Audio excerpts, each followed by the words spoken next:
Taste the Daily.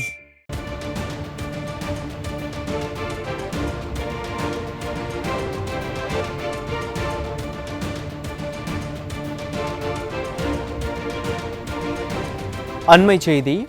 கழக அண்ணா தொழிற்சங்கத்தைச் சேர்ந்த தேர்ந்தெடுக்கப்பட்ட 171 நலிந்த தொழிலாளர்களுக்கு தலா 1 லட்சம் ரூபாய் வீதம் மொத்தம் 1,71 லட்சம் ரூபாய் குடும்ப நல நிதியுதவியை அதிமுக பொதுச் செயலாளர் வழங்க உள்ளதாக தலைமைக் கழகம் அறிவித்துள்ளது.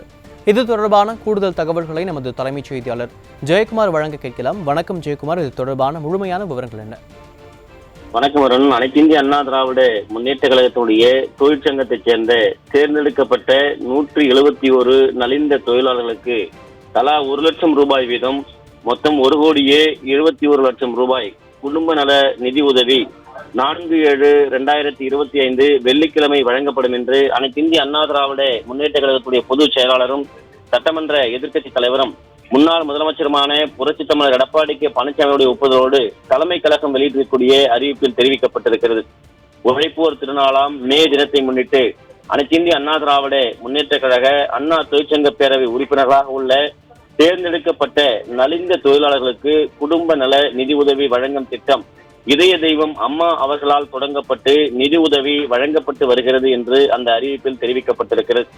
அந்த வகையில் இந்த ஆண்டும் தலைமை கழக புரட்சித் தலைவர் எம்ஜிஆர் மாளிகையில் 4/7/2025 வெள்ளிக்கிழமை காலை 10:30 மணிக்கு அனைத்து இந்திய அண்ணா திராவிட முன்னேற்ற கழகத்துடைய பொதுச் செயலாளரும் சட்டமன்ற எதிர்க்கட்சி தலைவரும் முன்னாள் முதலமைச்சருமான புரட்சித் தமிழர் எடப்பாடி கே பழனிசாமியுடைய திருக்கரங்களால் கழக அமைப்பு ரீதியாக செயல்பட்டு வரக்கூடிய மாவட்டங்களில் இருந்து புதுச்சேரி, கர்நாடகா, ஆந்திரா, கேரளா ஆகிய பிற மாநிலங்களில் இருந்தும் போக்குவரத்து கழக அண்ணா தொழிற்சங்கங்களில் இருந்தும் தேர்ந்தெடுக்கப்பட்ட 171 நலிந்த தொழிலாளர்களுக்கு தலா 1 லட்சம் ரூபாய் வீதம் மொத்தம் 1,71 லட்சம் ரூபாய் குடும்ப நல நிதி உதவி வழங்கப்படும் என்பதை தெரிவித்துக் கொள்கிறோம் என்றும் அனைத்து இந்திய அண்ணா திராவிட முன்னேற்ற கழகத்துடைய பொதுச் செயலாளரும் சட்டமன்ற எதிர்க்கட்சி தலைவரும் முன்னாள் முதலமைச்சருமான புரட்சித் தமிழருடைய எடப்பாடி கே பழனிசாமியுடைய ஒப்புதலோடு இந்த அறிவிப்பு வெளியிடப்படுவதாக தலைமை கழகம் வெளியிட்டிருக்கக்கூடிய அந்த அறிவிப்பில் தெரிவிக்கப்பட்டிருப்பது குறிப்பிடத்தக்கது.